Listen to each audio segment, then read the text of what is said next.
Hello and welcome to Amiksha study centre. तो हम लोग पढ़ रहे थे हेरिडिटी चैप्टर, जिसमें कि मैंने आपको लगभग आधा चैप्टर करवा दिया था और मैंने आपको चीज़ें बता दी थी कि कैसे डोमिनेंट ट्रेट और रेसेसिव ट्रेट का जो क्रॉस है हम कैसे करवाते हैं। ठीक है, आज उसके आगे की चीज़ें हम पढ़ेंगे और उसके पहले मैं आपको थोड़ा सा रिवीजन करवा दूं लास्ट में हमने जो पढ़ा था, ताकि आपको चीज़ें जो हैं रिकॉल हो जाए और फिर हम उसके आगे बढ़ें। ठीक है, तो चलिए पहले हम रिवीजन कर लेते हैं और फिर उसके बाद में चीज़ें आगे बढ़ाते हैं।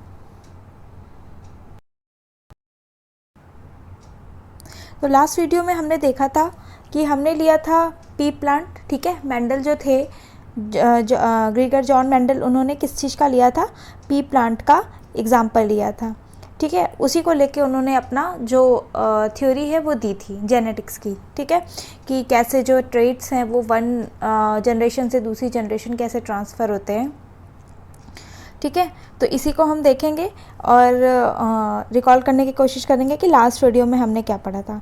देखिए, उसके अंतर्गत उन्होंने एक प्लांट लिया था जो कि कैसा था, जो कि टॉल था। ठीक है, एक पौधा ऐसा था जो कि टॉल था। देखिए, इसमें जो दोनों जीन हैं वो किसके हैं?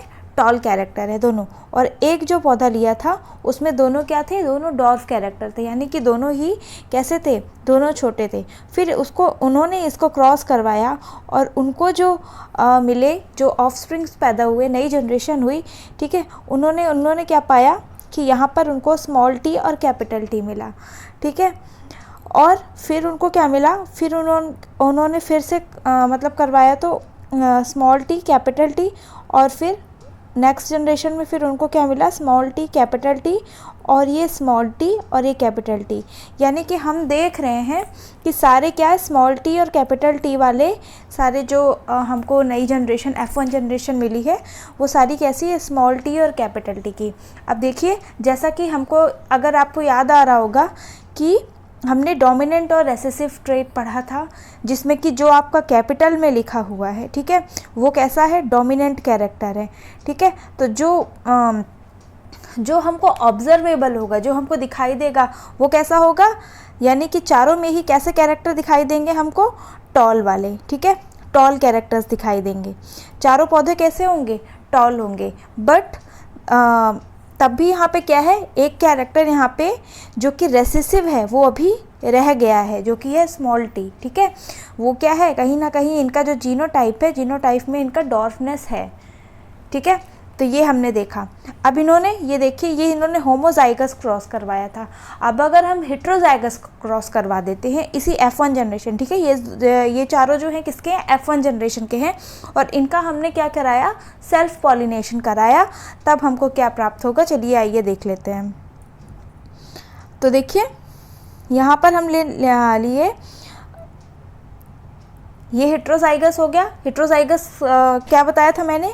कि एक जो ट्रेट है वो अलग हो, दूसरा ट्रेट अलग हो। ठीक है, एक जैसे ट्रेट नहीं चाहिए हमको। और दूसरे में भी क्या है? सेल्फ पॉलिनेशन करा रहे हैं, तो इसीलिए सेम ही है।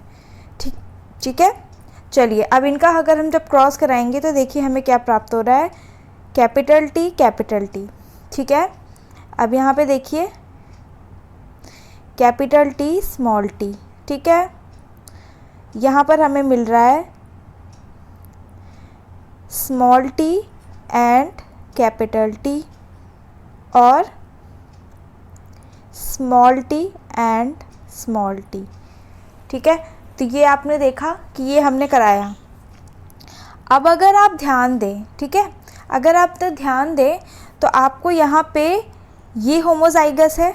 ठीक है, ये हेट्रोजाइगस, ये भी हेट्रोजाइगस, और ये होमोजाइगस। ठीक है, इतना तो सबको पता चल ही गया है। अब आप ये समझिए कि जो आपका ये वाला पौधा है, ये वाला, ये कैसा होगा? टॉल होगा। ये कैसा होगा? ये भी टॉल होगा। ये कैसा होगा? ये भी टॉल होगा। बट ये कैसा होगा? ये शॉर्ट होगा या फिर डॉर्फ होगा। ठीक है, ये डॉर्फ होगा पौधा। तो यानी आपको यहाँ पे अगर मैं पूछूं कि टॉल इज टू डॉर्फ में क्या क्या रेशियो है, तो आप क्या आंसर करेंगे? 3:1। 3 पौधे जो हैं टॉल हैं, तो उस पर क्या है? एक पौधा यहाँ पे डॉर्फ भी हो रहा है, ठीक है। और क्या बात है, और अगर मैं आपसे पूछूं कि जो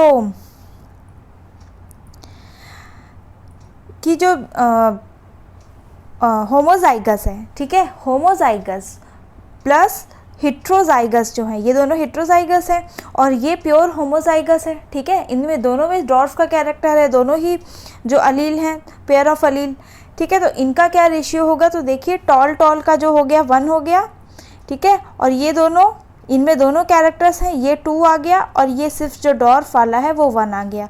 तो ऐसे आपका 1:2:1 का रेशियो जो है हमें प्राप्त हुआ है, ठीक है। आई थिंक इतना रिकॉल हो गया होगा, ये हमने पढ़ा था लास्ट वीडियो में, ठीक है। इसको हम क्या बोलते हैं, मोनोहाइब्रिड क्रॉस। ये क्या था, मोनोहाइब्रिड क्रॉस था। मोनोहाइब्रिड क्यों बोल रहे हैं हम इसको, इसलिए बोल रहे हैं क्योंकि हम यहाँ पे सिर्फ एक कैरेक्टर को लेके चल रहे हैं, ठीक है। वो कौन सा कैरेक्टर है, जैसा कि आप यहाँ देख रहे हैं, यहाँ पे हम हाइट को लेके चल रहे हैं ना, कि पौधा टॉल है कि डॉर्फ है, यानी हम सिर्फ हाइट को कंसीडर कर रहे हैं। अब हम इसके बाद देखेंगे डाई हाइब्रिड क्रॉस। क्या देखेंगे हम, dihybrid cross. Dihybrid में हम क्या देखेंगे कि हम 2 कैरेक्टर्स को लेके चलेंगे पैरेलल में, ठीक है। और फिर देखते हैं कि हमको क्या रेशियो प्राप्त होता है और कैसे कैसे हम करते हैं उसको, ठीक है। आइए चलिए आगे बढ़ाते हैं और कंटिन्यू करेंगे आगे। तो ये देखिए, आपको डायग्राम के माध्यम से भी मैं दिखा दूं। ये देखिए, इन्होंने एक शॉर्ट प्लांट और एक क्या टॉल पी प्लांट में इन्होंने क्रॉस करवाया हुआ है। और फिर यहाँ पे जो हमको जनरेशन प्राप्त हो रही है, कैसा था, एक टॉल एक शॉर्ट में क्या थे, सारे टॉल प्लांट आए थे ना, सारे टॉल हैं। अब देखिए, अब इन्होंने यहाँ पे क्या करा दिया, यहाँ पे सेल्फ पॉलिनेशन करा दिया। तो हमको क्या है, 3:1 के रेशियो में 3 जो है ये बड़े पौधे प्राप्त हो गए, यानी कि टॉल, और एक छोटा पौधा प्राप्त हुआ, ठीक है। तो यही अभी हम पढ़ के आ रहे हैं। और अगर अब हम इसको इसके फ्लावर के माध्यम से देखें या फिर सीड के माध्यम से देखें तो भी हमको यही चीज़ प्राप्त होगी जो हमने इधर देखी है, ठीक है। चलिए इसको थोड़ा सा मैं बड़ा करके दिखा देती हूँ। तो इधर देखिए आप, ये देखिए, ये यहाँ पे कैसा है हमारा, ये डोमिनेंट कैरेक्टर है, ये वॉयलेट वाला फ्लावर। और ये वाइट वाला फ्लावर कैसा है, ये रेसेसिव कैरेक्टर है, ठीक है। ये हमने पी प्लांट वाला जब देखा था कि क्या क्या डोमिनेंट कैरेक्टर हैं, क्या क्या रेसेसिव कैरेक्टर हैं, उसमें भी हमने ये चीज़ देखी थी।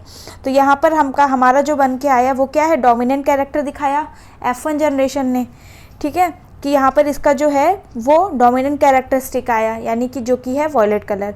अब यहाँ पे जब इनका सेल्फ पॉलिनेशन कराया तब यहाँ पे 3 वॉयलेट बने, लेकिन एक क्या हो गया, वाइट हो गया, ठीक है। ऐसे ही यहाँ पे जब हम सीड वाले सीड की कंडीशन लेके चल रहे हैं, तो एक तो हमने राउंड सीड लिया, फिर हमने एक क्या लिया, रिंकल्ड। अब रिंकल्ड वाला हमारा रेसेसिव है, जबकि राउंड वाला क्या है, डोमिनेंट कैरेक्टर है। यहाँ पर जब इनका क्रॉस कराया गया, क्रॉस पॉलिनेशन कराया गया, तो यहाँ पे क्या हुआ, हमारा कैपिटल R और स्मॉल r आया, लेकिन जो हमें दिखेगा वो क्या होगा, कैपिटल R, क्योंकि वो डोमिनेंट कैरेक्टर है, एग्जैक्टली, ठीक है। अब इनका जब हम सेल्फ पॉलिनेशन कराएंगे तो हमको 3:1 के रेशियो में क्या मिल जाएगा, सीड्स की वैरायटी मिल जाएगी, जिसमें कि 3 क्या होंगे, 3 जो होंगे आपके राउंड आएंगे और एक कैसा आ जाएगा, रिंकल्ड आ जाएगा, ठीक है। तो यहाँ तक आपको आई थिंक समझ में आया होगा, ये तो हमने लास्ट क्लास में पढ़ा था, ठीक है। अब इसके बाद हम क्रॉस हाइब्रिड पढ़ेंगे। चलिए आइए स्टार्ट कर लेते हैं। When the plant having 2 pairs of character, जैसे कि shape and colour of seeds. देखिए अब हम क्या लेके चल रहे हैं, अब हम शेप एज वेल एज क्या देके चलेंगे, कलर, ठीक है। शेप यानी कि जो हमने रिंकल्ड और राउंड देखा था, और कलर यानी कि जो हमने येलो और ग्रीन देखा था, ठीक है। मैंने आपको डायग्राम में दिखाया था। We crossed, Mendel selected pea plants having 2 pairs of character, shape and color of seed. He selected plants having round yellow seeds and wrinkled green seed and cross-pollinated them. He obtained all the round yellow seeds and in F1 generation. When these plants are self-pollinated in the F2 generation, देखिए हमारा ऐसे read करने से नहीं होगा, मैं आपको करके दिखा देती हूँ एक बार कि ये हम कैसे कैसे क्रॉस करवाएंगे, ठीक है। चलिए आइए स्टार्ट करते हैं। चलिए यहाँ मैं आपको बना के दिखा देती हूँ कि क्रॉस पॉलिनेशन जो है कैसे होगा, ठीक है। यहाँ पर हम जब करके देखेंगे तो हमको ज़्यादा अच्छे से समझ में आएगा, ठीक है। यहाँ पे मैं आपको यहाँ पे कॉलम बना लेते हैं हम 2 3 एंड 4, ठीक है। यहाँ पे ये बना लेते हैं 2 3 एंड 4। यहाँ पर हम सारी कैरेक्टरिस्टिक्स लिख लेंगे जो कि था हमारा क्या था, यहाँ पे मैं आपको लिख के बता देती हूँ। कैपिटल R मतलब राउंड, ठीक है, और स्मॉल r मतलब रिंकल्ड, ठीक है, रिंकल्ड, एंड कैपिटल Y मतलब yellow, and small y means green, ठीक है। तो यहाँ पे देखिए जो स्मॉल लेटर में लिखे हुए हैं वो कैसे हैं, हमारे रेसेसिव कैरेक्टर है, यानी कि स्मॉल r और कैपिटल Y ये क्या है, रेसेसिव कैरेक्टर है, जबकि कैपिटल R और कैपिटल Y क्या है, डोमिनेंट कैरेक्टर हैं, ठीक है। तो यहाँ पर हम क्या कर लेते हैं, जैसे कि हम पज़ल खेलते हैं ना, सेम वैसे ही बना लेते हैं, ठीक है। तो यहाँ पे पहले हम डोमिनेंट लेके चलेंगे which is capital R and capital Y। यहाँ पे भी हम कैपिटल R और कैपिटल Y लेंगे, ठीक है। अब यहाँ पर हम लेंगे कैपिटल R एंड राउंड लेंगे, और क्या लेंगे, स्मॉल। तो देखिए यहाँ पर आ गया कैपिटल R और कैपिटल Y, ठीक है। यहाँ आ गया कैपिटल R और स्मॉल y, ठीक है। फिर आ गया यहाँ पे क्या आ गया, 2 बार कैपिटल R आ गया, स्मॉल r आ गया और कैपिटल Y आ गया, ठीक है। और यहाँ पे स्मॉल r और स्मॉल y, ठीक है। सेम हम इस साइड भी कर लेंगे, कैपिटल R और स्मॉल y, ठीक है, स्मॉल r कैपिटल Y और स्मॉल r स्मॉल y, ठीक है। अब हम इनको क्या करेंगे, इनको मल्टीप्लाई करके जैसे कि पज़ल हम करते हैं ना, सेम वैसे ही करना स्टार्ट करेंगे, ठीक है।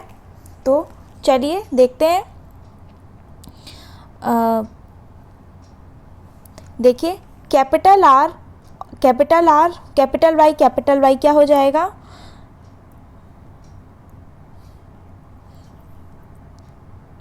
कैपिटल R कैपिटल Y, ठीक है। यहाँ पर ये आ गया। और यहाँ पे देखिए अब इस साइड क्या आएगा, इन दोनों को हम मल्टीप्लाई करेंगे, फिर क्या आएगा, capital R capital Y and small y, ठीक है। एक स्मॉल y भी आएगा ना। फिर यहाँ पे क्या आ जाएगा, capital R small r capital Y and capital Y, ठीक है। और अब यहाँ पे देखिए, यहाँ पे क्या आ जाएगा, capital R small r capital Y and small y, ठीक है। चलिए अब नीचे वाले में आते हैं और नीचे वाले में देख लेते हैं क्या होगा। Capital R small y capital Y, यहाँ पे हो जाएगा कैपिटल R स्मॉल y।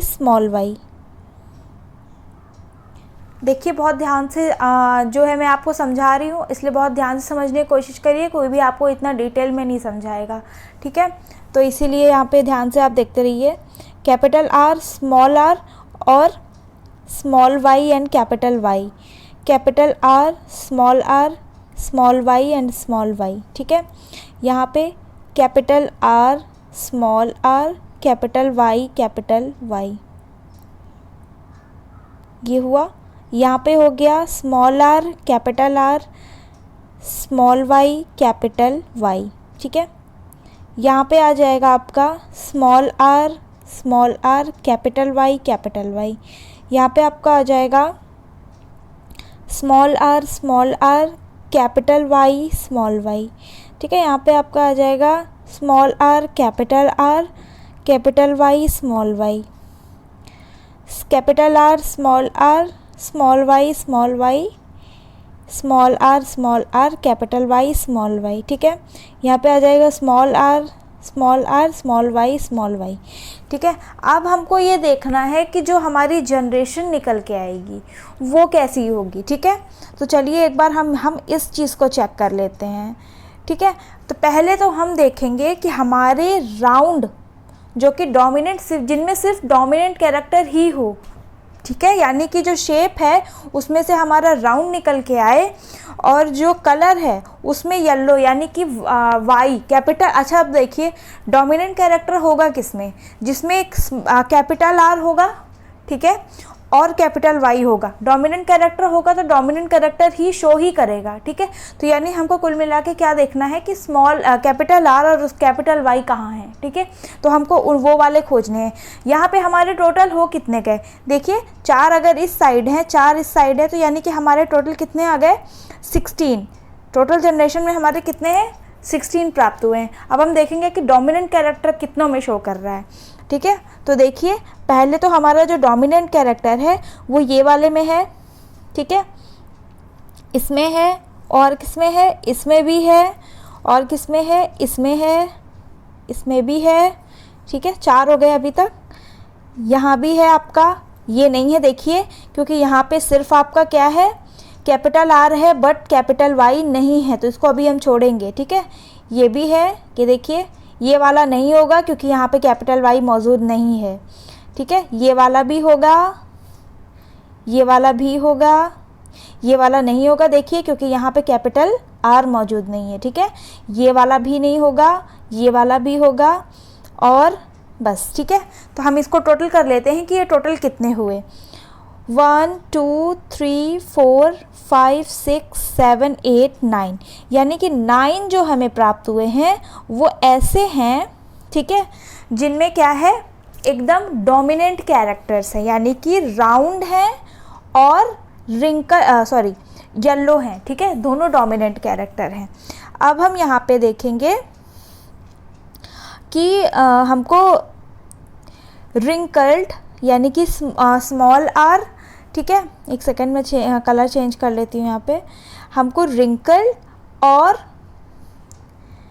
क्या देखेंगे हम, रिंकल यानी कि शेप में हम रिंकल ले रहे हैं और कलर में हम येलो ही ले रहे हैं, ठीक है, येलो ही ले रहे हैं। तो यानी कि हमारा स्मॉल आर और कैपिटल वाई कहाँ कहाँ आएगा, ठीक है, वो चीज़ हम देख लेते हैं। तो स्मॉल आर कैपिटल वाई क्या यहाँ पे आएगा, नहीं यहाँ पे नहीं आएगा। स्मॉल आर और कैपिटल वाई कहाँ पे आएगा, जहाँ सिर्फ स्मॉल आर और कैपिटल वाई ही हो, तो यहाँ पे आएगा, एक यहाँ पे आएगा, और देखिए कहाँ पे आएगा small R and capital Y यहाँ पर आएगा, क्योंकि यहाँ पे आर की बात करें तो हम खाली स्मॉल आर ही है, कैपिटल आर नहीं होगा, वहीं पे सिर्फ स्मॉल आर आएगा, ठीक है। तो ये कितने हो गए, ऐसे हो गए 3 हो गए ना, 3 हो गए। अब हम देखेंगे, अब हम दूसरी कैरेक्टरिस्टिक को देखेंगे जो कि क्या है, एक सेकेंड, जो कि हम क्या लेंगे अब हम अभी तक हमने स्मॉल आर और कैपिटल वाई लिया था, ठीक है। अब हम कलर में ले लेते हैं ग्रीन, और यहाँ पे ले लेते हैं शेप में ले लेते हैं डोमिनेंट वाला, यानी कि राउंड और ग्रीन, यानी कि हमारा कैपिटल आर और स्मॉल वाई आना चाहिए, ठीक है।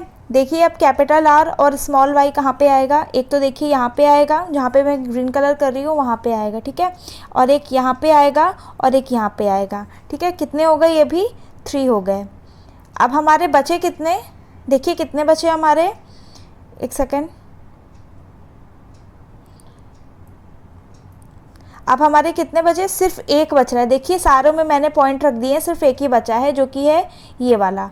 ये यहाँ पे कितना हो गया 1, यानी कि हमारा 9:3:3:1 में अगर हम डाई हाइब्रिड क्रॉस कराते हैं तो ये हमको मिलेगा, ठीक है। इतना आई गेस आपको समझ में आ गया होगा, ठीक है। ये मैंने आपको समझाने की कोशिश की पूरा अच्छे से बना के, आई थिंक आपको समझ में आ गया होगा।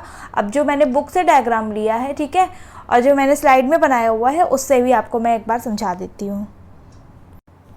ये देखिए यहाँ पे भी मैंने आपको बताया हुआ है, ये देखिए स्मॉल आर और किस तरीके से स्मॉल आर कैपिटल वाई ये सब लेके मैंने यहाँ पे सारे बनाए हुए हैं, और यहाँ पे भी आपका सेम ही रेशियो मिल रहा है 9:3:3:1, ठीक है। यहाँ पे भी आपको सेम ही बताया गया है। आप कैसे भी जैसे भी आपको मर्ज़ी आए आप इसको भी नोट कर सकते हैं, और जो मैंने आपको समझाया आप अपने से करके भी देख सकते हैं, बहुत बड़ी चीज़ नहीं है, ठीक है। अब देखिए जो थ्योरेटिकल पार्ट हम पढ़ रहे थे हम एक बार उसको देख लेते हैं तो हमको और क्लियर हो जाएगा। अब हम पढ़ेंगे तो हमको और क्लियर समझ में आएगा। तो देखिए when the plants having 2 pairs of character,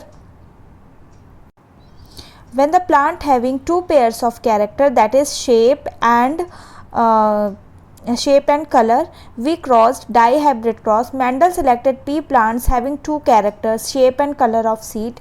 He selected plant having round yellow seed, wrinkled seed and cross pollinated them. ठीक है, जैसा कि अभी मैंने आपको बताया क्रॉस पॉलिनेशन उनका कराते हैं, ठीक है, और उनको क्या मिलता है, 16 प्लांट्स मिलते हैं, 16 प्लांट्स मिलते हैं, जिसमें कि 9 कैसे रहते हैं, राउंड और येलो, ठीक है, 3 रहते हैं राउंड एंड ग्रीन, 3 रहते हैं रिंकल्ड एंड येलो, ठीक है, और एक प्लांट ऐसा रहता है जिसमें कि दोनों कैरेक्टर्स कैसे हो जाते हैं, रेसेसिव कैरेक्टर आ जाते हैं, ठीक है। यही चीज़ अभी हमने करके देखी है ना। तो आप क्या करेंगे, अगर आपको लिखने के लिए आएगा तो आपको ऐसी कोई कहानी याद नहीं करनी है, ठीक है, आपको पहले आपको पूरा ऐसे सिस्टमेटिकली बना के दिखा देना है। उसके बाद में जो आपने किया, ठीक है, जो आपने किया उसको ही एज इट इज़ कॉपी कर देना है, बस। इसका मतलब अगर आपका कॉन्सेप्ट क्लियर है तो आप अपने आप कोई भी चीज़ लिख सकते हैं, ठीक है। आपको कोई भी चीज़, साइंस में कोई भी चीज़ याद करने की कभी ज़रूरत नहीं पड़ती है। मेन चीज़ है कि अगर आपका कॉन्सेप्ट क्लियर है आप हर चीज़ लिख सकते हैं, चाहे वो थ्योरी आए चाहे न्यूमेरिकल हो, कोई भी चीज़ आप कर सकते हैं, ठीक है।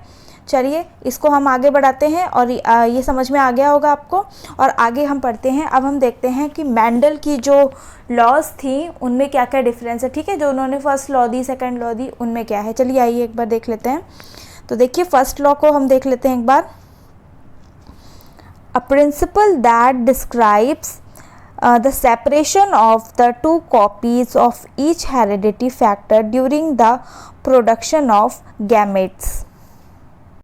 ठीक है, इसमें क्या दिखाया है कि जब हम पहली बात तो जो फर्स्ट लॉ है इनकी, वो इनकी किस पे है, मोनोहाइब्रिड क्रॉस पे जो है बेस्ड है, जबकि सेकंड लॉ किस पे बेस्ड है, सेकंड लॉ इनकी डाईहाइब्रिड क्रॉस पे बेस्ड है, ठीक है। तो इन्होंने यही बताया है कि जब 2 जो कॉपीज़ बनती हैं हेरिडिटी की, किसी भी नेक्स्ट जनरेशन की, तो उसमें क्या होता है, गैमेट्स का प्रोडक्शन होता है, ठीक है। और इसको देखिए, जबकि इनकी जो फर्स्ट लॉ है उसको क्या बोलते हैं, लॉ ऑफ सेग्रेगेशन, जबकि सेकंड लॉ को क्या बोलते हैं, लॉ ऑफ इंडिपेंडेंट असॉर्टमेंट, ठीक है। और ये देखिए यहाँ पे मोनोहाइब्रिड होता है, ये डाईहाइब्रिड होता है। यहाँ पे कैसा होता है, 3:1 का जो है फॉर्मेशन होता है, जबकि डाईहाइब्रिड क्रॉस जो हमने अभी देखा उसमें क्या होता है, 9:3:3:1, ठीक है। यानी कि इनकी फर्स्ट और सेकंड लॉ किस पे सिर्फ बेस्ड है, मोनोहाइब्रिड एंड डाईहाइब्रिड में, ठीक है। जो हमने टॉल और डॉर्फ वाला देखा था वो वाला क्या था, वो फर्स्ट लॉ थी, और जो अभी हमने सीड वाला देखा वो क्या है, सेकंड लॉ है, ठीक है। ये क्लियर हो गया होगा। चलिए इसको आगे बढ़ते हैं। ये बहुत ज़्यादा इंपॉर्टेंट चीज़ नहीं है, बट ठीक है, फिर भी आपको पढ़ लेना चाहिए, कभी कभी एग्ज़ाम में आ जाता है तो हमें आना चाहिए, ठीक है। चलिए इसको आगे बढ़ाते हैं। और अब हम आगे हैं sex determination in human being, ठीक है।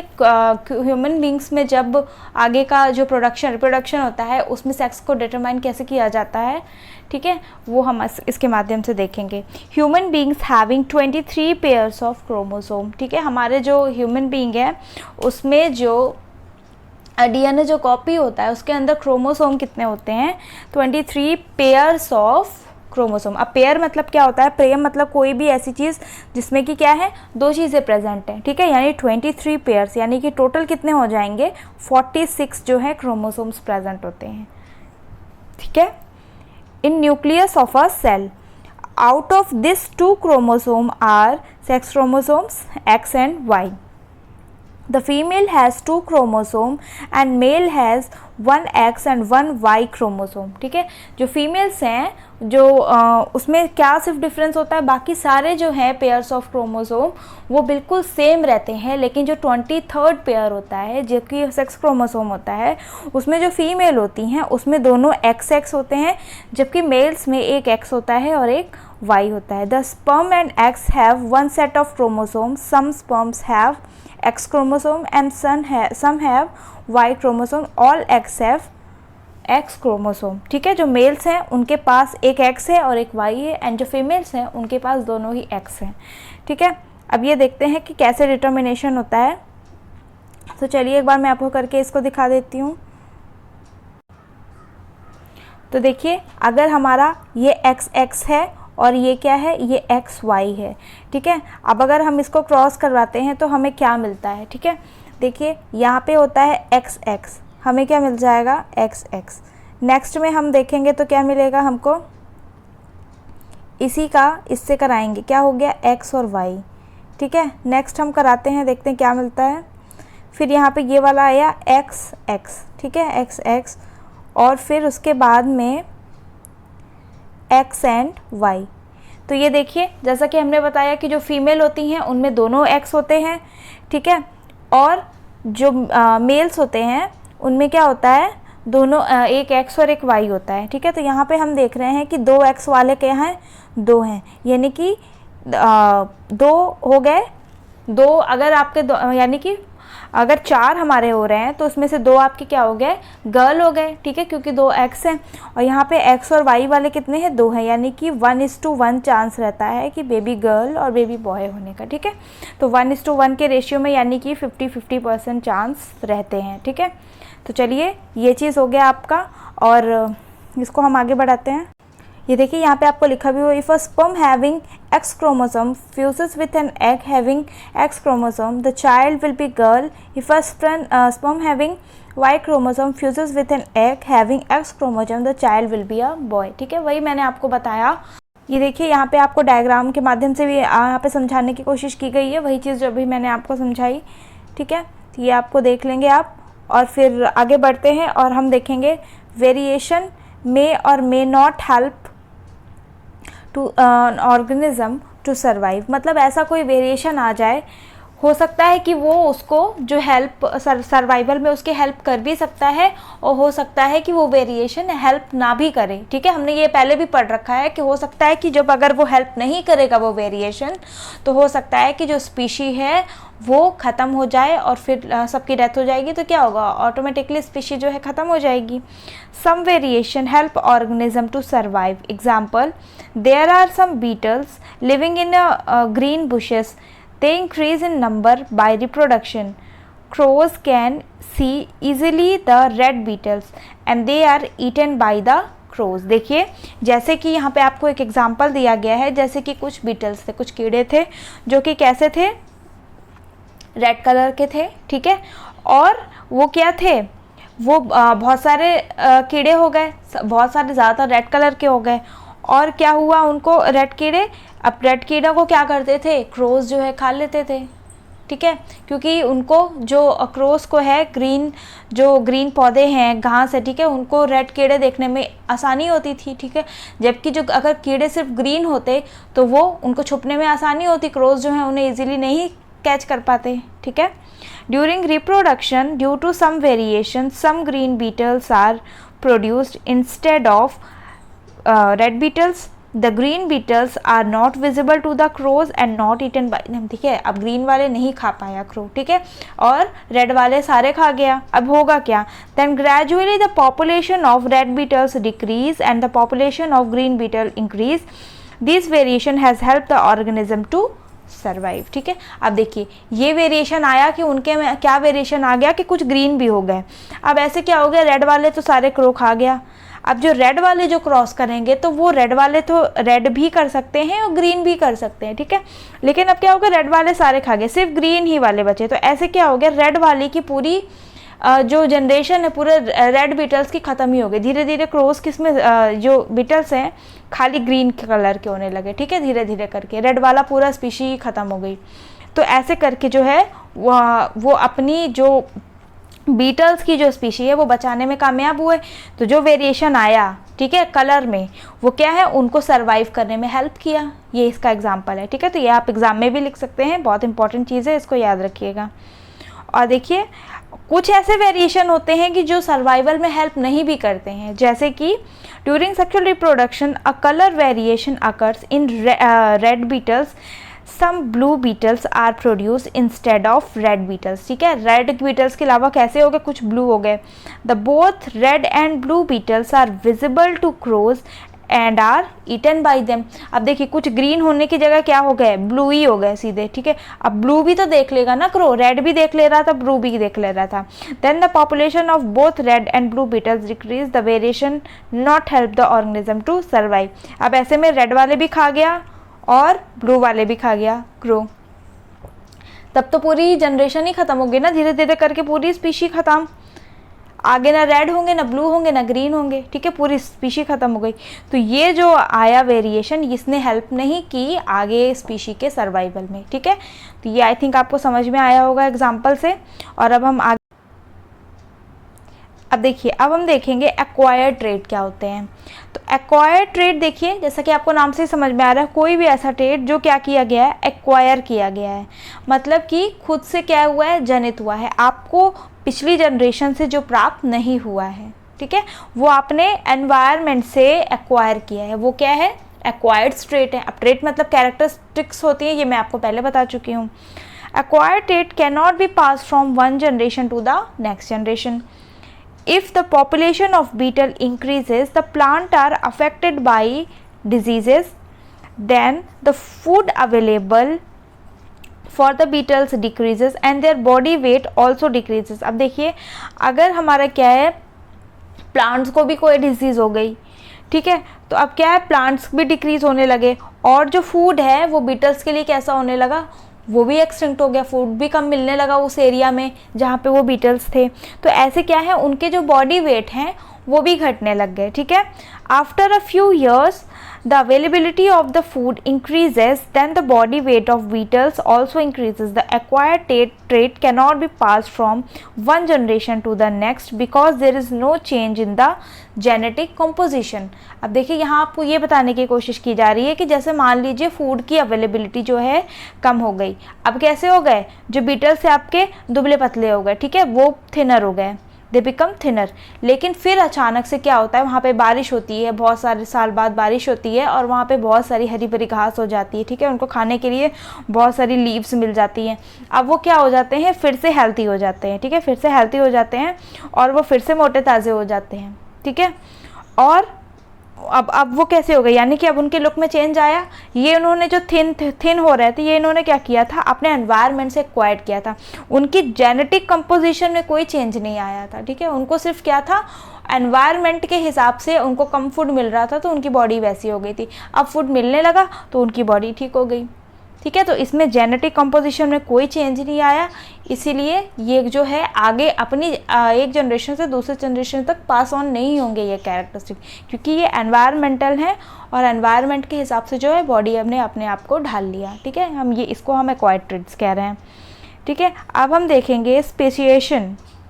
ये क्या होता है, formation of new species from existing species. Existing species से जो हमें फॉर्मेशन करना है न्यू स्पीशी का, वो the formation of new species from existing species is the mainly due to one और more of following factors। they are accumulation of variation, जैसे कि physical barriers, genetic drift, natural selection and migration. देखिए, इन सारे चीज़ों की के help से, सभी चीज़ों की वजह से जो हम हैं एग्जिस्टिंग स्पीशीज़, जो स्पीशी एग्जिस्ट कर रही हैं, उनसे नई स्पीशी बना सकते हैं। जैसे कि जेनेटिक ड्रिफ्ट भी हो सकता है, वो कोई नेचुरल सेलेक्ट, माइग्रेशन भी हो सकता है कि कोई एक स्पीशी जो है एक जगह से उठ के दूसरे एनवायरनमेंट में पहुंच गई, तो अब उसकी जैसी वहाँ पे सारी स्पीशी हो सकता है वो सारे कैरेक्टरिस्टिक्स दूसरी जगह पे पाए जाने लगे जहाँ की वो कैरेक्टरिस्टिक अभी तक नहीं पाए जा रहे थे, ठीक है। चलिए इसको आगे बढ़ाते हैं और देखते हैं accumulation of variation. The difference between individual of the same species is called variation, ठीक है। ये हमने स्टार्टिंग में पढ़ा था कि सेम स्पीशी में जो डिफरेंस आते हैं उनको हम क्या बोलते हैं, variation. The accumulation of variation over several generation produce new species. अगर वो हमारा जो वेरिएशन आया है वो बहुत साल तक, बहुत सारी जनरेशन में आ चुका है, तो उसको क्या बोलेंगे, फिर एक न्यू स्पीशी हो जाती है, ठीक है। जैसे कि पहले इंसान क्या थे, बोला जाता है कि आदि मानव क्या थे, मंकी थे, ऑलमोस्ट मंकी थे, चिंपैंजी थे। फिर बहुत ज़्यादा वेरिएशन आया, ठीक है, बहुत सारे चेंजेस आए, और नाउ हम क्या मंकी के रेंज में आते हैं, नहीं, अब हम एक ह्यूमन बीइंग है, ठीक है। तो ये एक नई जो है स्पीशी बन गई, राइट। देखिए फिजिकल बैरियर्स क्या होते हैं। Physical barriers, the population may get separated by physical barriers like mountain, river, lakes. देखिए बहुत सारे ऐसे फिजिकल बैरियर्स आ जाते हैं, जैसे कि माउंटेन आ गई, ठीक है। अब कोई कुछ स्पीशी है माउंटेन की इस साइड ही रह गई, इस साइड नहीं आ पाई, ठीक है, तो उनका अब क्या हो जाता है, वो अलग हो जाते हैं अपने ग्रुप से, ठीक है। और उनकी क्या है, इस साइड पे एनवायरनमेंट अलग हो सकता है, तो वो उनकी एक नई स्पीशी बन जाती है। These isolated group produce variation which can produce new species. ठीक है, अब क्लाइमेट की वजह से भी और बहुत सारे चेंजेस आते हैं, उसकी वजह से क्या है, एक न्यू स्पीशी बन सकती है। ठीक है, तो ये हो गया आपका फिजिकल बैरियर्स। और आगे हम बढ़ेंगे तो देखेंगे कि जेनेटिक ड्रिफ्ट में क्या क्या आता है। नेचुरल कैलेमिटीज़ और introduction of new members of the same species in the area can produce changes in the gene pool of the population and new generation are produced which can produce new species। अब देखिए, अब यहाँ पे genetic drift के through कैसे नई species होती है, जैसे कि कोई भी नेचुरल कैलेमिटी आ गई या फिर कोई नया मेंबर जो है जिसके पास थोड़े अलग तरीके की कैरेक्टरिस्टिक हैं, वो उस जो ग्रुप में ज्वाइन होता है और जो है कुछ अलग नए तरीके के वेरिएशन प्रोड्यूस करता है, जिससे कि क्या है, एक नई स्पीशी एक तरीके की बन जाती है। ठीक है, आई बात समझ में। जैसे कि देखिए, आप नेचुरल सिलेक्शन देखते हैं, only those individual of species which have useful variation can adapt to the change in the environment, survive and the other dies. These organism can produce variation and new species. ठीक है, ऐसे करके आपको क्या है, नई स्पीशी आपको मिल सकती है। सेम आपका माइग्रेशन में भी है, माइग्रेशन वाला मैं आपको पीछे समझा चुकी हूँ। ठीक है, इसको आप पढ़ लेंगे, नोट डाउन भी कर सकते हैं और स्क्रीनशॉट भी ले सकते हैं। ठीक है, एग्जाम में काफ़ी काम आता है ये सारी चीज़ें। अब देखिए, इनहेरिटेड ट्रेट्स जब मैंने बताया आपको और एक्वायर्ड ट्रेट, इसके क्या अंतर है ये मैं आपको कई बार बता चुकी हूँ। ठीक है, इनहेरिट वो होते हैं ट्रेट्स जो हमको एक जनरेशन से दूसरे जनरेशन में मिलते हैं, जबकि एक्वायर्ड ट्रेट हम किसको बोलते हैं, जो कि हम एनवायरनमेंट से एक्वायर्ड करते हैं। ठीक है, हमको हमारी पास्ट जनरेशन से नहीं मिली हुई होती है। ठीक है, तो ये इन दोनों में अंतर है। ठीक है, ये आपको पढ़ लेंगे, आपको इजी होगा। अब हम देखेंगे इवोल्यूशन। इवोल्यूशन में क्या क्या आता है। The gradual changes taking place in living organism giving rise to new organism due to the changes in their genetic composition called evolution। ठीक है, देखिए अब evolution क्या होता है कि कोई भी ऐसे ग्रेजुअल चेंजेस, देखिए एकाएक कोई भी चेंज नहीं आता है, कोई भी चेंज जो है ग्रेजुअली आता है। ह्यूमन बीइंग में भी जैसे पहले हम क्या थे, मंकी के रेंज में या फिर चिंपैंजी, कुछ भी बोल सकते हैं आप, उसमें आते थे। अब धीरे धीरे क्या हुआ, हम ह्यूमन बीइंग बने। एकदम से तो नहीं बन गए ना, बहुत सालों 7-10 साल बाद हमको जो हमारी आज ह्यूमन बॉडी है, इसको हमको पाने के लिए बहुत कई साल लगे। ठीक है, ये बहुत ही ग्रेजुअल चेंज है और एकाएक नहीं कि पहले मंकी था फिर इनका जो बच्चा हुआ वो एकाएक ह्यूमन बीइंग लगने लगा, ऐसा नहीं हुआ। धीरे धीरे बहुत छोटे छोटे चेंजेस आए और धीरे धीरे करके हम जो है बहुत सारे सालों पे देखे तो थोड़ा डिफरेंस हमको दिखता था। ठीक है, चलिए इसको आगे देखते हैं। Evidences of evolution, there are a number of common features in different organisms which provide evidence to show evolutionary relationship। ठीक है, बहुत सारे ऐसे evidences जो show करते हैं evolutionary relationship। The main evidence of evolution are of the study of homologous organ। ठीक है, अब homologous organ क्या है, analogous organs क्या है और fossils क्या है। ठीक है, इसको हम पढ़ेंगे। अभी के लिए बस आप इतना जान लीजिए ये कैसे हम स्टडी करेंगे, होमोलॉगस, एनालॉगस और फॉसिल्स के। नेक्स्ट हम इन्हीं को पढ़ने जा रहे हैं, तो चलिए देख लेते हैं कि इनसे कैसे हमें पता चलता था। तो पहले हमारा होमोलॉगस ऑर्गन्स देखा हमने, होमोलॉगस ऑर्गन्स सही है, हम देख लेते हैं कि होमोलॉगस ऑर्गन्स क्या होते हैं। Homologous organs are organs which are similar in structure but different in function. ठीक है, स्ट्रक्चर में सिमिलर लेकिन फंक्शन में डिफरेंट, जैसे कि 4 limbs of amphibians, reptiles, birds, mammals have similar structure but the different function. देखिए, अगर हम चाहें मैमल्स की बात करें या फिर किसकी बात करें, रेप्टाइल्स की या एम्फीबियन की, जो उनके 4 limbs हैं, आगे के जो पैर होते हैं और जो पीछे के पैर होते हैं, ये क्या हैं, सेम है। ठीक है, दोनों सेम हैं, सेम में प्रकार की हड्डियां हैं, पर इनके जो फंक्शन क्या हैं, फंक्शन डिफरेंट होते हैं। ठीक है, फंक्शन जो हैं कैसे होंगे, डिफरेंट होंगे कहीं ना कहीं, किसी ना किसी प्रकार से। फ्रॉग, ठीक है, जो कि एक एम्फीबियन होता है। एम्फीबियंस किसको कहते हैं, अगर किसी को कन्फ्यूजन हो तो बता दूं, एम्फीबियंस वो होते हैं जो कि वाटर में भी रह लेते हैं as well as on land. ज़मीन में भी रह लेते हैं, उनको हम एम्फीबियंस कहते हैं, राइट। चलिए, uses its 4 limbs to raise the front of the body, क्या करता है ये 4 लिम्स को अपनी फ्रंट बॉडी को उठाने के लिए यूज़ करता है। लिजर्ड, जो कि किस में आती है, रेप्टाइल्स में आती है, uses the 4 limbs for walking and running. Birds क्या करती है 4 लिम्स का, ये इसके मॉडिफाई हो चुके हैं किसमें, विंग्स में, जो कि ये फ्लाइंग के लिए यूज़ कर लेते हैं, ठीक है। यानी कि जो बर्ड्स के जो 4 लिम्स हैं, एक तरीके से जो विंग्स हैं उसके वो क्या है 4 लिम्स ही हैं, ठीक है, जो कि विंग्स में कन्वर्ट हो गए हैं। ये सारी चीज़ें क्या है, इवोल्यूशन है, ठीक है, ये सारी चीज़ें इवोल्यूशन है। Mammals uses their 4 limbs for grasping, walking, running, swimming, flying etcetera. This shows the evolutionary relationship, ठीक है, ये आपकी बात हो गई। चलिए इसको आगे बढ़ाते हैं। होमोलॉगस ऑर्गन आपको समझ में आ गया होगा।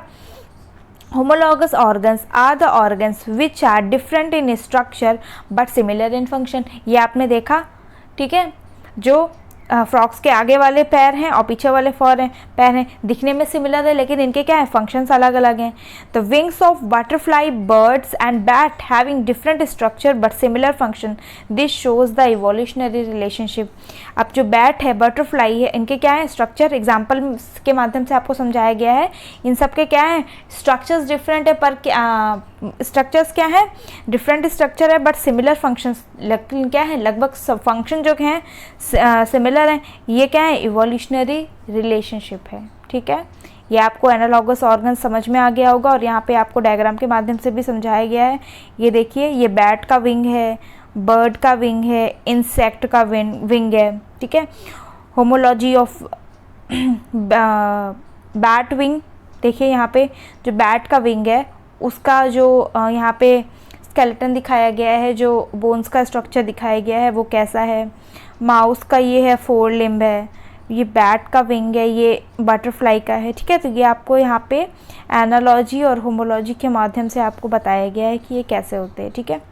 चलिए अब हम देखेंगे कि फॉसिल्स क्या होते हैं, ठीक है। Fossils are the remains of organism which are lived long ago.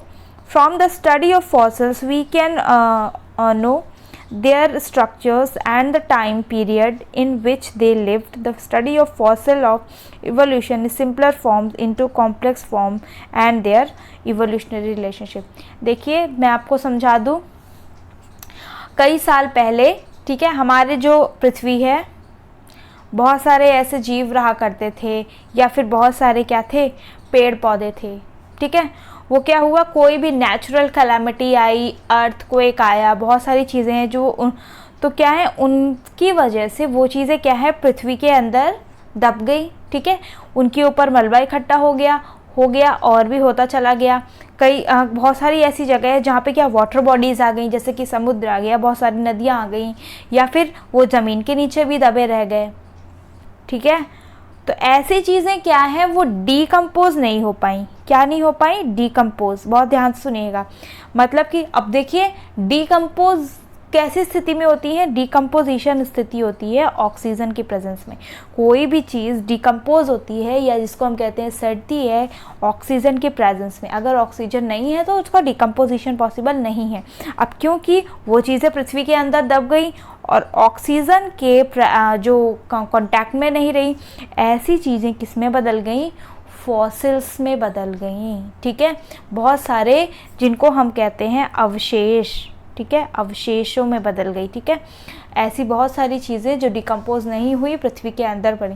अब बहुत सारी ऐसी चीज़ें हैं जो हमें फ्यूल के माध्यम से प्राप्त हो रही हैं, जैसे कि पेट्रोलियम, ठीक है। पेट्रोलियम से बहुत सारे ऑयल निकलते हैं ना, क्रूड ऑयल निकलता है, फिर हम उसको एक्सट्रैक्ट करते हैं, पेट्रोल निकलता है, डीजल निकलता है, केरोसिन निकलता है ना। पेट्रोलियम जेली निकलती है जो कि हमारे डिफरेंट यूजेस में आती है। और क्या होता है, कोल भी क्या है, एक फॉसिल फ्यूल है, यानी कि बहुत सारी चीज़ें जो हमारे यूज़ की भी हैं और हो सकता है कि यूज़ की ना भी हों, ऐसी बहुत सारी चीज़ों को हम क्या बोलते हैं, फॉसिल्स बोलते हैं, ठीक है। चलिए आगे बढ़ाते हैं इसको और देखते हैं कि क्या क्या फॉसिल्स है। जैसे कि ये देखिए, ट्री का एक ट्रंक है, बहुत पुराना है ये भी क्या है, एक फॉसिल है।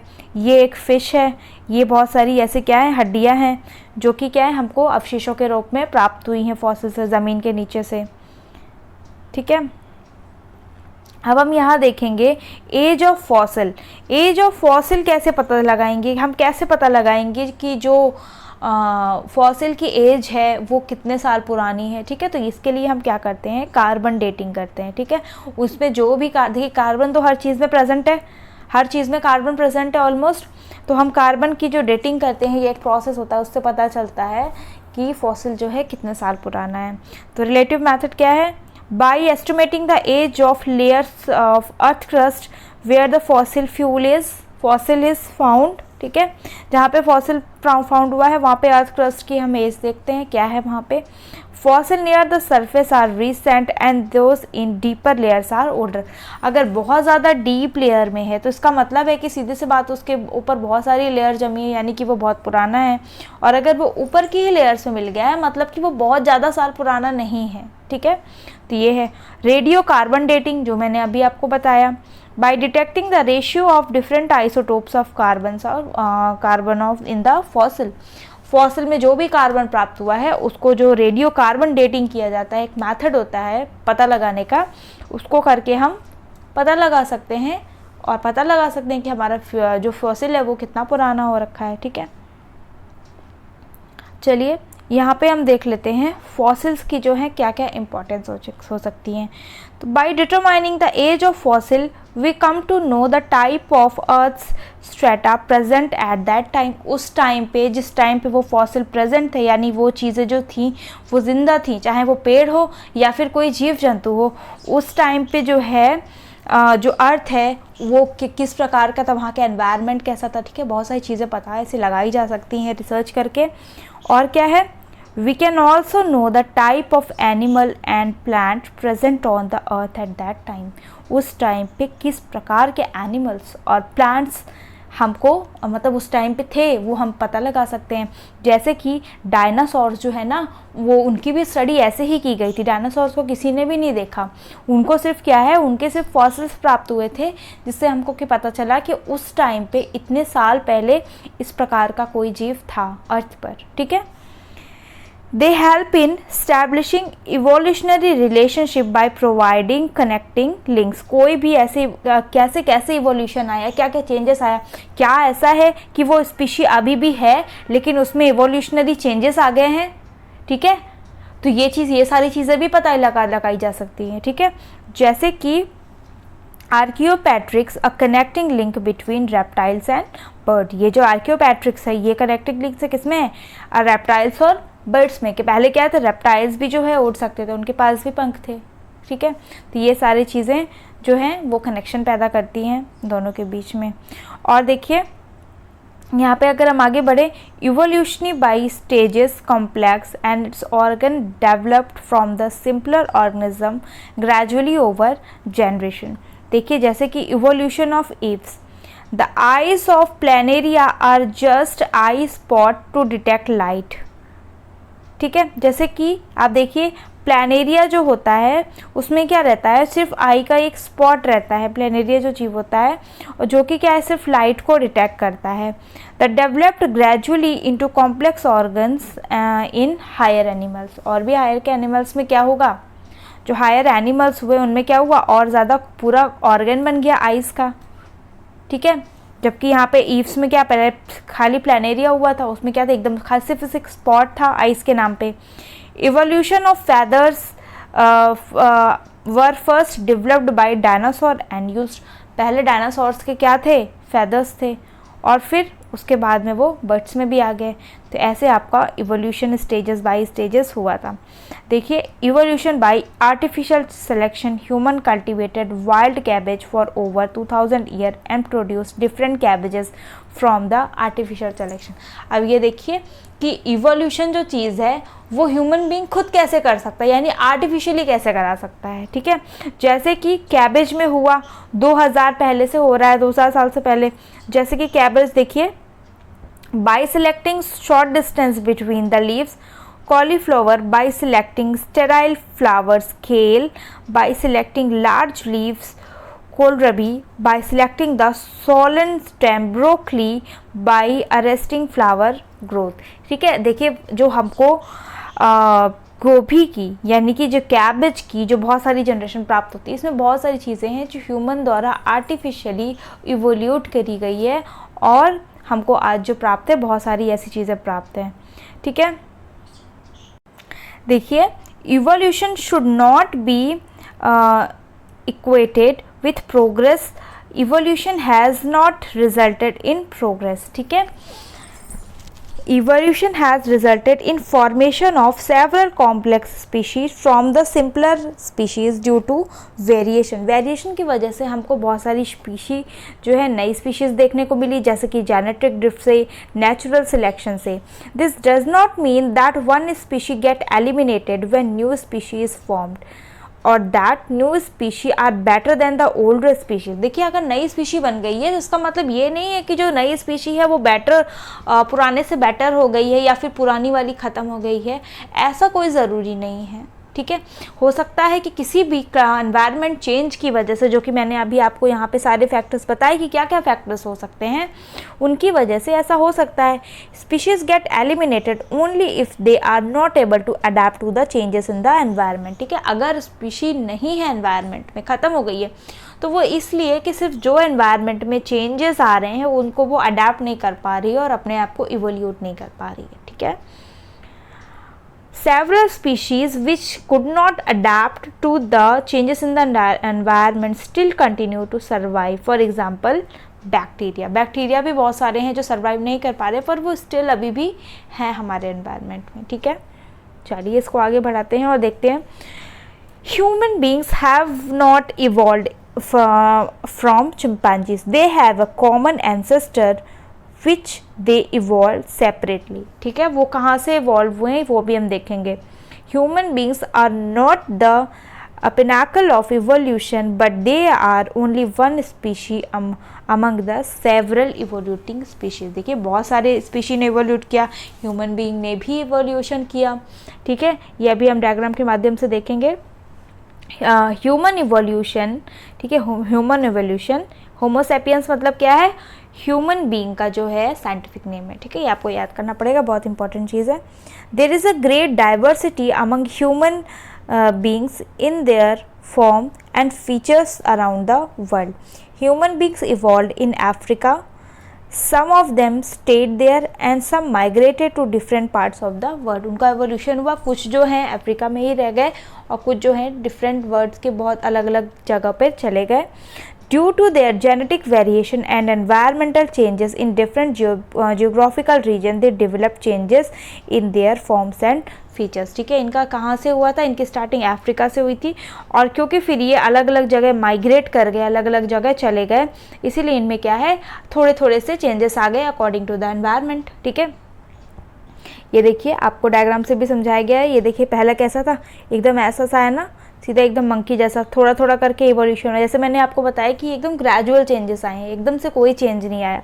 फिर थोड़ा सा ये खड़ा हुआ, फिर पूरा खड़ा हुआ, फिर ऐसा हो गया। ठीक है, उसके बाद में यहाँ के बाद कैसा हो गया, यहाँ के बाद ये है, फिर ऐसा हुआ, फिर ऐसा, फिर उसके बाद में सीधे आज का जो ह्यूमन बीइंग है, मॉडर्न ह्यूमन, वो हो गया। ठीक है, तो आई थिंक इतना आपको समझ में आया होगा। ठीक है, ये आप अच्छे से रिवीजन कर सकते हैं, वीडियो को दोबारा से देख सकते हैं, नोट्स बना सकते हैं, सारी चीज़ें आपके पास अवेलेबल हैं। ठीक है, मैंने मैक्सिमम अपनी कोशिश की कि मैं आपको अच्छे से अच्छा समझा पाऊँ।